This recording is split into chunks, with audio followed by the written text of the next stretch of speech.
Hi friends, நீங்கள் பார்த்துட்ருக்க இந்த வீடியோவில் எதை பற்றி நான் சொல்லியிருக்கேன் அப்படின்னா, வீட்டுக்கு யூஸ் பண்ணக்கூடிய சிங்கிள் பேஸ் லைனு எப்படி நம்ம வீட்டுக்கு வருது அப்படின்றத டயக்ராம் தான் நான் மேக் பண்ணியிருக்கேன். பார்த்து நீங்கள் தெரிஞ்சுக்கோங்க. எப்படி நம்ம வீட்டுக்கு லைன் வருது அப்படின்றது டயக்ராமாக வருது பாருங்கள். ஃபஸ்ட்டு போஸ்ட் லைன் கம்பிலேருந்து நேராக வீட்டுக்கு மீட்டருக்கு வரும். மீட்டர்லேருந்து ஃபியூஸ் கேரியல் 32 ஆம்ஸ் ஃபியூஸ் கேரியலுக்கு நம்ம கனெக்ஷன் கொடுக்கணும். மூணாவது பார்த்திங்கன்னா எம்சிபி கொடுக்கலாம், இல்லை இஎல்சிபி நம்ம கொடுத்துக்கலாம். அதுக்கு அடுத்து பார்த்திங்க அப்படின்னா இண்டிகேஷன், நம்ம மீட்ரு பாக்ஸில் பார்த்திங்கன்னா இண்டிகேஷனுக்கு ஒரு சின்ன பாக்ஸ் கொடுத்துருப்பாங்க. ரவுண்ட் ஷேப்பில் இருக்கும், அப்புறம் ஸ்கொயர் டைப்பில் இருக்கும். ஸோ அந்த ரெண்டுக்கும் நம்ம எந்த மாதிரிலாம் இருந்தாலுமே நம்ம இந்த மாதிரி தான் கொடுக்க போகிறோம். அதை வந்து எம்சிபிலேருந்து தான் நம்ம வந்து கொடுக்கணும்.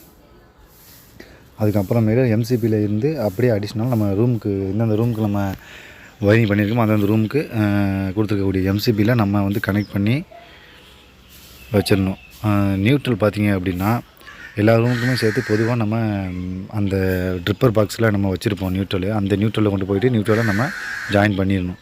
அவ்வளோதான், ரொம்ப சிம்பிள் தான். இல்லை எர்த் ஒயர் எப்படி வரும்னு பார்த்திங்கன்னா, ஸ்டே ராடு நம்ம கொடுக்குறோம் இல்லைங்களா, அந்த ஸ்டே ராடு போஸ்ட்லேயே நம்ம ஸ்டே கம்பியில் இழுத்து கட்டியிருப்போம். அதுக்கு க்ரீன் கலர் வரும். அந்த ஸ்டே கம்பியில் இழுத்து கட்டியிருக்கும் அந்த ஒயரை வந்து நம்ம நேராக மீட்ரு பாக்ஸுக்கு அந்த ஸ்டே ராடு வழியாக உள்ள சர்வீஸ் பைப்பில் இழுத்து வந்து நம்ம கிரவுண்டில் நம்ம அடித்து வச்சிடணும்.